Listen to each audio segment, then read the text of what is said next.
Hello and welcome to the first of this week's SBK Daily Betting Podcast for Royal Ascot. A big cheer, please, for these daily pods. We look forward to these every single year, every single meeting. We do it around 3 or 4 times a year. And if you've never seen them before, it's basically 10 to 15 minute show every day this week, covering all the action, every single race at the desired meeting. So Royal Ascot this time around. Myself, Tom Collins, joined by Ross Millar for this week's action. Ross, Royal Ascot, great time of year. The weather's fantastic as well. Looking forward to it. Yeah, really looking forward to it, TC. We've got proper flat racing ground, haven't we? And big fields, competitive fields, year on year. It's a really good meeting. So yeah, looking forward to getting stuck into it this week. Yeah, it should be absolutely fantastic, and hopefully we can provide plenty of winners in these daily podcasts and the big Anti-Post podcast, which you may or may not have seen, which is already on the SBK YouTube channel and Spotify and on the app. So go check that out if you haven't already. Before we get into Tuesday's racing, the first day of Royal Ascot, a little bit of housekeeping for you, a couple of offers to mention from SBK. Firstly, on Tuesday, there is a 20% racing multiples boost. Minimum 4 legs to qualify for that. T's and C's do apply. Also, there is a 20% winnings boost on a selected race each day this week. On Tuesday, it's going to be the King Charles III Stakes, the 3:40 p.m. So if you fancy anything in that race, why not bet with SBK? They're giving you basically a bigger return for the exact same horse you would bet with anyone else. Makes complete sense to use SBK for that. And also there is a new customer offer for SBK, which I'll mention at the end of the show if you're not already signed up to SBK and placing your bets. Okay, let's talk about Tuesday's racing then. We're going to begin in great fashion. Group 1, the Queen Anne at 2:30. It's a great race, but it is basically Lockinge 2.0. We have Dancing Gemini, Lead Artist, Rosalien and Notable Speech all exiting that race at Newbury. They finished 1st, 2nd, 3rd and 4th in a different order that day. It'll be interesting to see how they go on Tuesday, Ross. There are a couple of other horses in there as well. Diego Velasquez, Sardinian Warrior, etc. What do you make of this race? I think it's going to be really competitive, TC. I think the Lockinge form holds the key. I would just take the view that Rosalien's going to step forward for that first run. As we discussed on the preview pod, he wasn't posted wide. He got shuffled wide and raced keen. And I think Sean Levy had to take him back further than he wanted to. Finished pretty well. I don't think he was on the right part of the track. He looked like he just perhaps blew up the last half furlong. And in the lead up to the race, Richard Hannon was sort of trying not to diminish the Lockinge by saying that it was a prep race, but you got the vibe that this was where their eyes were really focused. He's 2 from 2 at the track. He finished really well in the St James's Palace last year. No concern over the ground. I think that people mentioned that the good to firm ground might be against him. Well, he's won on good to firm ground. I don't see that being an issue. The one minor concern is he's drawn 10. Just could find himself posted on the wing. He is a horse that's going to need cover because he does race quite keenly. But provided Sean Levy can sort of manage that, I don't see that he won't reverse form in Lead Artist and Dancing Gemini, confirmed form with Notable Speech. I think he's a horse to beat. And I think he's getting to a good price now where people are sort of a little bit negative against him because of the ground. And I don't get that angle. If you didn't want to play at the head of the market, I think Lake Forest is a decent each way bet. Now we've got 11 confirmed runners, round about 12 to 1, finished a really good effect on this track last year in the Coventry. It's proven that 7 furlong suits. He got no sort of ride whatsoever in France last time, was given way too much to do. I think he'll stay a mile on quick ground, and he's a decent each way price. So I'll probably have a little bit on him as well. Yeah, a couple there for Ross. Rosalien at 11 to 4 with SBK at the time of recording on Monday morning. Lake Forest 12.5 to 1 with SBK again at the time of recording. Those prices and any prices we quote in this podcast may shift by the time you're watching this preview. I also like Rosalien in the race, and I'm just going to echo what you said. I thought in the Lockinge, he is the one horse that was going to come out of that race and really improve for fitness. I know there was a lot of talk, especially on social media and also in previews for certain platforms, that Richard Hannon thought Rosalien was pretty much peaking. I don't think that's the case. If you go back through Rosalien's career, he generally need to run. You had Dancing Gemini and Lead Artist forwardly placed in that race. They were 1st and 2nd, but fitness on their side, it seems unlikely they're going to take big steps forward, whereas Rosalien and Notable Speech certainly will. Rosalien more so for me. So I am with you with Rosalien at 11 to 4. I do briefly want to mention Cole Spackler, a very, very talented horse over in the US. 8 out of 12 in his career so far. Won the Maker's Mile at Keenan last time. That's a grade 1. He now makes debut for Kieran Maher. He's going to go to Australia after this. Very good horse. Never run on a straight track, so I wouldn't be betting him, but don't completely write him off due to his US form. Okay, we're going to move on to the first 2-year-old race of the week. That is the Coventry Stakes at 3:05. This is super competitive. Ross, you are the 2-year-old juvenile judge. I'm glad you are because I have no idea where to go here. Yeah, I'm really glad I've not got. I'm not really glad I got that title for this race. It does look very difficult. You have to respect postmodern just because of the colours he's racing in, and they clearly are very good at sort of highlighting their juveniles, and they like winners at this meeting, as does everyone really. But just instinctively, I want to take him on because the horse he beat last time, it was in third, Frontline Fury. It's come out as being beaten further in fourth next time out. So just the form line, I could take him on. I've gone with two. Andad, who I mentioned on the preview pod, I tipped him up anti-post on the Juvenile Watch column. He was really impressive on his debut, and the vibes afterwards were that they weren't expecting it. They thought he would be a horse that would come forward for his run, but he just stayed on really powerfully over 6 furlongs at the Curragh on that occasion. Then went back into a better race last time and finished third behind Albert Einstein. Albert Einstein would have been favourite for this. He's missing it because of injury. I was quite interested to read last week that Andab had actually met with a setback, or a small setback, had a bit of a hold up in his work, and they expect him to step forward for that run. He was finishing really strongly on that occasion. I think the track will suit, the good ground, quick ground will suit, the stiff finish, and the fact they'll go hard early could see him come home pretty strongly. The concern is he's drawn out in stall 20. I think Calix is the last horse in 2018 to win from a stall that wide. I think he was in 22. You generally want to be in lower numbers, as you as our draw guru will explain. So I just throw another one in. Slight concern that he only won and debuted 2 weeks ago, but it's American Golf with Paul and Oliver Cole. He was really American Golf, I should say, not golf. He won at Windsor, was really impressive. Just loved what he did for a debutant. Travelled beautifully, really powerfully, but really relaxed. And then when he was asked to quicken up, he found a really good turn of foot. It was a Windsor maiden on a Monday night. The form is still open to question, but he looked very impressive. And he's by Ardad. Ardad was a really good first season sire, surprised everyone off basement fees. This crop are going to be the first crop conceived after everyone sort of latched on to he might be a decent sire, so theoretically better mares. The dam was rated in the 70s. She stayed a mile and two, so there's no issue with stamina on this horse. And the Coles have got a pretty good record in this race. I think they've won it 3 times in their careers. You know, Paul obviously more than Oliver. So I thought at a decent price he was interesting if he's got over that debut run. Yeah, American Golf currently 10.5 to 1 at the time of recording, and Dab at 15.5. Just to run through a couple of horses at the top of the market, Postmodern is around 9 to 2, Gestad about 5 to 1, 11 to 2. Military Code is 6.5 to 1, 13 to 2. They're your top 3 favourites at the time of recording. Interesting then from Ross, one on each side of the draw, in stall 20 with Andab and stall 8 with American Golf. Interestingly, quite a few of the fancied horses are drawn high, so it'll be fascinating to see how this race pans out. I'm going to completely bypass the commentary. I'm not going to give a tip, haven't given a tip so far on any platform with this race. And I'm also probably not going to bet in the race. 2 reasons. 1, I have no idea where to go here. And 2, I want to see how the draw pans out for the rest of the week. Of course, in this podcast, I will be talking about a couple of horses I do like in the straight track races, but I'll be using this commentary as an informative watch, basically, for the rest of the week. Okay, from one sprint to another, and this time back to Group 1 company for the King Charles III Stakes. This is the race that SBK has the 20% winnings boost on, so make sure you listen to the next 2 minutes or so. It'll be run at 340. The top of the market is Believing for George Bowie, Michael Tabor, and basically the whole Coolmore team, Ryan Moore as well. I really like this filly, Ross, but I don't love the draw. If she wasn't in 1, I'd be coming into this podcast raving about Believing and how I think she's a class above. Now I'm not sure. Yeah, I would be with you on the draw. I'd bow to your great knowledge on that. I just am not convinced that she's a speedy enough filly at this level over 5 furlongs on this type of ground. So in the preview pod, I was leaning towards wanting to take her on.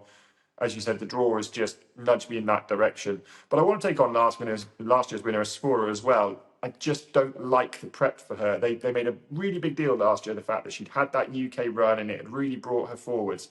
They've come straight over this time. She's not had a run in a while. They reach for headgear. I think she maybe caught them a bit by surprise last year. Just at the head of the market, I want to take them on. So I'm going to have a swing at one at a bigger price. American Affair, who's a handicapper, basically coming into these group races, but he won a handicap at York off a mark in 98, beat JM Jungle, giving him £5, beat him in length. JM Jungle's come out and won a competitive handicap since. He's now at 101. I think that puts American Affair in the mix in terms of ratings. He didn't run all that well in the Temple on his first try in group races, but he got no sort of run and he went all over the track trying to find a run. So I should think he ran a good half furlong further than everything else and never really got to show his chance. Strong pace, stiff finish. he can be keen in this race. I think they can't go fast enough for him.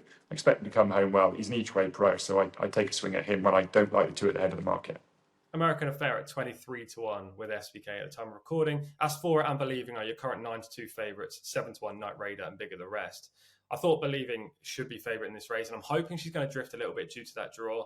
Look, as I say, I'm not as confident as I was around 2 days ago, but I will still be playing Believing at 9-2, hopefully a little bit bigger, SP. And I'm also going to have a few quid on Just Saw. I think this is a loyalty play, and to be fair, I hate myself for it. But he's 33-1. He hasn't shown much in the last year, but what we do know is that he handles Ascot and he's got high cruising speed. If they go quick up top, which they should in this race, maybe he'll sneak into a place, but it is a bit of an if rather than a sure thing that he will definitely feature at the end. Okay, the feature on day one is going to be the St James's Palace Stakes. That's at 4:20. This is the race everyone's really looking forward to. The 3 Guineas winners. Field of Gold, who won the Irish 2,000 Guineas. Ruling Court won the English 2,000 Guineas. And Henri Matisse won the French 2,000 Guineas. Ross, it's a big price bar, the 3. I presume you're looking at the top of the market. Which Guineas form is stronger? I think the Irish Guineas form is the strongest form, TC. I thought you made a good argument for Field of Gold. I'd be a bit loath to take him on, but there's just something about his action. I think he hits the ground pretty hard at times. I just wonder, good to firm ground, whether it's going to suit him. It's his 4th run in sort of 8-9 weeks as well. So it was just enough reason that I didn't want to be going in at a short price. It's probably a race I won't have a bet in.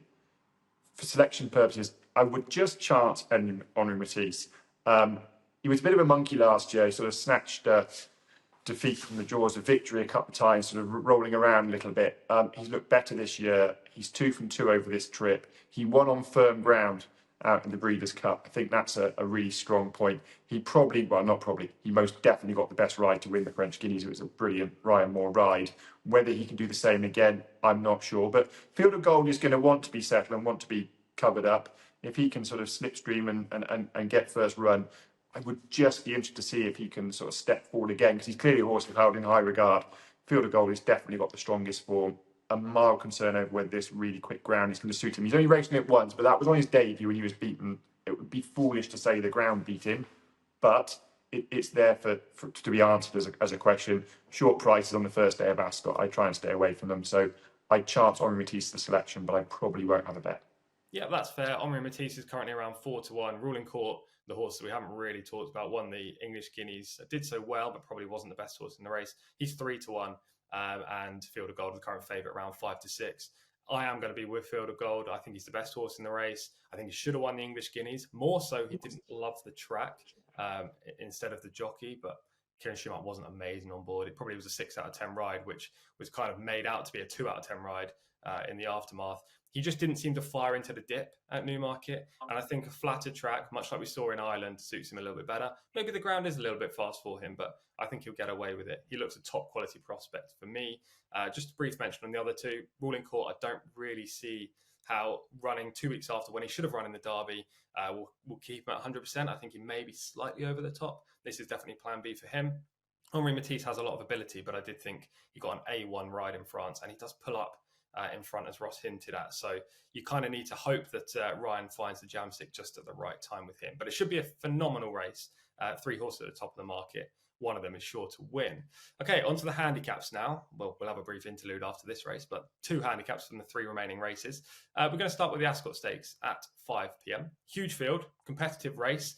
The current favourite is reaching high for Ryan Moore and the King. Willie Mullins, is he going to get the job done? The King, Willie Mullins, training for the King, yeah. I think he might get the job done, TC, but I'm not sure with this horse. I saw an interview with Patrick Mullins, who does like his father, unlike his father, likes to talk and likes to, give some long answers. But I really like that he sort of explained that they really feel that a season jumps training and campaigning makes these horses tougher, and that's where they find the improvement. They clearly feel they can get them much fitter than flat trainers can, and obviously reaching high hasn't had that benefit. So I think he's slightly priced up on connections and the sort of romance of the story if it were to happen. I think Pony Ross is overpriced. He's 91 rated on the flat. He's 149 over the jumps. He's going to have to prove he stays this trip, but he won the Triumph through stamina. Yes, he perhaps got a ride that slightly fell in his lap, but he battled up at Punchestown. I was dead against him at Punchestown. I was really impressed by how he ran. He raced quite keenly. Plenty of stamina. He's clearly had that season of training, 149 races over jumps, 91 on the flat, going up in trip for William Williams. William Buick, good jockey booking. I'll have a little bit on him each way. And then also another Irish horse ascending for Henry de Bromhead. 2 mile winner on the all-weather at Dundalk, and then backed that up and won over 1.5 miles at Cork last time, showing he had plenty of pace. Getting a fairly lofty handicap mark viewed through the prism of his flat, of his hurdle mark of 131. He's a maiden over hurdles, but he's got some quite good bits of form. I mean, he was third behind Caldwell Potter, so he's clearly a horse with ability. Henry de Bromhead is, a really sharp trainer. I like the fact this horse is going to have the pace to travel early. 2 miles, he's proven he can win that far. Yes, he's going to have to go a little bit further again. He'll be a bit of a price, so I'd throw him in the mix as well. So I'll split my stakes between those two each way. Ascending 30-1 and Poneros 11-2 there for Ross. I thought this was very difficult, and I'm going to have the same approach, throwing a couple of darts at bigger prices. I thought Nürburgring was interesting in here, as well as Leinster, both actually for Joseph O'Brien. Nürburgring is my preferred horse in this contest. He's a strong stayer. He gets Colin Keane. He's around 14-1. I think that's a very fair price. He will be the one that is finding towards the end of the race when all of the others are flat out. Leinster, I wish he was in the Copper Horse handicap later on the card. I really fancied him for that race, but connections have opted for this instead. I will have a couple of quid on him. I don't think he stays, but he's got a lot of talent and he's definitely well handicapped. So at a slightly bigger price, around 18-1, I'll have Leinster as my second play in the Ascot Stakes. The Wolferton is up next at 5:35. 16 runners in here again, wide open. Jar tops the market for Roger Varian and Jim Crowley. I wouldn't say these connections are having a good run of things at the moment, Ross. No, they're not in great form, TC, but I'd always be prepared to sort of slightly overlook these competitive meetings, because I think you're not going to run them if you're not pretty happy with them, and people can bounce back. But I think there's a standout here, and that's Harton. Placed in both Guineas last year. I thought he did really well to cope with the drop back in trip, 7 furlongs and win the Jersey, because I thought that would be against him. I thought he showed a little bit of class. He wasn't seen after that. Probably needed a return run in a Group 3 over 1 mile, and then went to France. Perhaps the ground was a bit soft. So I think there's reasons why he hasn't shown that level of form in his 2 starts this year. He's going to have to prove he steps. He can cope with a step up in trip to 1 mile and 2. But he's out of the Cape Cross mare, who she was a sprinter, but there's stamina there on the damn side of the page. I think he's a classy horse, dropping back to this listed level. So I'm quite sweet on him. 13-2 then for Harton and Wathdam Racing. He could have a very good week. You'd hope they do, given how much they've spent on these horses throughout the last couple of years, but most importantly, the last couple of weeks. I'm going to be with Joseph O'Brien again in here. Hopefully he'll have a good hour, back-to-back races. I thought Sons and Lovers was very interesting, around 9 or 10-1 at the time of recording.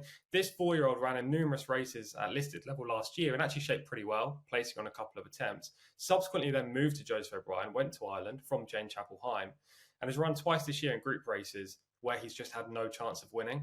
I feel like this has always been the target. This looks very much like a plot job for Sons and Lovers, and a quick bit of form from the Moors Bridge last time. Again, a race that he couldn't have won. The winner was Los Angeles, came out subsequently won a Group 1. The runner-up was White Birch, who came out and finished 4th in a Group 1, but could have gone very close with a clear run. And the 3rd place horse in that race was Trust Your Instincts, who won a listed race next time. The form is very strong, and I think Sons and Lovers, with Ryan Moore on board, is one of the better and stronger fancies or plays of the day for me. Finally, we're going to end with the Copper Horse handicap at 6:10. As I said, I wish Leinster was in this race, but he's not. French Master is your current favourite at around 4-1. Another Wathnan purchase. They've really gone all out, Ross. Yeah, they love winners at this meeting, don't they? I can see the appeal of him, but I've gone back to the horse I know I tipped in this race last year, and that's My Mate Mozzie for Gavin Cromwell. Finished 3rd on that occasion off a mark of 96. I don't think he got a great ride by Gary Cowell on that occasion. He found a bit of traffic, but having watched it, I could see the traffic was coming, and if I can see it coming, then I thought Gary Cowell should have seen it coming, and he finished a really good effect. It's got Warren Fenton on claiming £5. It's a much overused phrase that they're good value for X amount of pounds, but I think this lad really is, and I think he's got a very good clock in his head. That's the thing that's really impressed me. I've seen him win races off the front. I've also seen him win races where he's sat and been cold and picked up the pieces. So I'm pretty hopeful that £5 claim is going to prove quite useful here. He's racing off a mark of 97. He likes conditions. It wasn't the mark of 96 that beat him last year, I didn't think. And at a fair enough price, he'll be my selection. Yeah, Warren Fenton, a really good young jockey, and it's fascinating that Gavin Cromwell has gone his way. He's around 15.5 to 1 at the time of recording. I'm going to tentatively put up the favourite French master, though I do have to correct myself. He was 4 to 1 when I was doing this podcast prep yesterday. He's now 9 to 4 at the time of recording. That is skinny. But I'm going to tentatively put him up as the most logical winner. I won't be betting him at that price. I think the value has gone, but the first time blinkers will have a good effect. These connections are strong, and it's a big jockey upgrade as well with the Doyler taking over for Rab Havlin. So I think French Master's the horse to beat, but I'm not interested at the price. Ross, we have to come up with a quick multiple as we do for these daily podcasts. Obviously, SBK are offering those 20% racing multiple boosts every day. Do you want me to go first, or do you want to throw your two into the mix? Yeah, you go first, TC, and then I'll fill in the gaps. Cool. I'll chuck in one at a short price and one at a bigger price. I'll take Field of Gold in the St James's Palace. I think he's very, very tough to beat. And I'll also have Sons of and Lovers as well in the Wolverton, maybe, at 5.35. They're going to be my two. Which two do you want to add to it? Okay, let's go with Rosalien then at a short enough price, and we both like him. And let's go My Mate Mozzie in the last. Cool. Yeah, that's going to be a massive multiple, as you can imagine with the prices. But as we've talked about before, there's no point just chucking the shorties in multiples. Everyone does it at all these big meetings. It is pointless. They don't all win, and you're just chucking money away. It's also not a very good value bet. So if you are taking advantage of the multiple offer and the boost that SBK are providing this week, chuck in a couple of bigger prices to really make the most of that winning return if you can land the 4-timer. Perfect. That is the first day at Royal Ascot covered then. A quick reminder of a couple of the offers. SBK is offering a 20% horse racing multiples boost every day this week. Minimum 4 legs to qualify for that. T's and C's apply. They're also offering a 20% winnings boost on day one in the King Charles III Stakes. That is race 3 on the card at 3:40 p.m. Again, take advantage of it. T's and C's apply there. And SBK has a new customer offer. Sign up, bet your first £10, and you can get £40 in free bets. Go check that out on the app. You can also watch and listen, I should say just listen, to the Horse Racing podcast on the app in the Horse Racing page. Not just this one, but every podcast this week, as well as all the podcasts in the past. And hopefully, we can provide plenty of winners in these daily pods this week. I hope you've enjoyed it. Please leave a comment down below with any horse that you fancy on day one. Like the video as well if you did enjoy it, and also subscribe so you don't miss out on any content for the rest of the week. Best of luck on day one at Royal Ascot. Goodbye.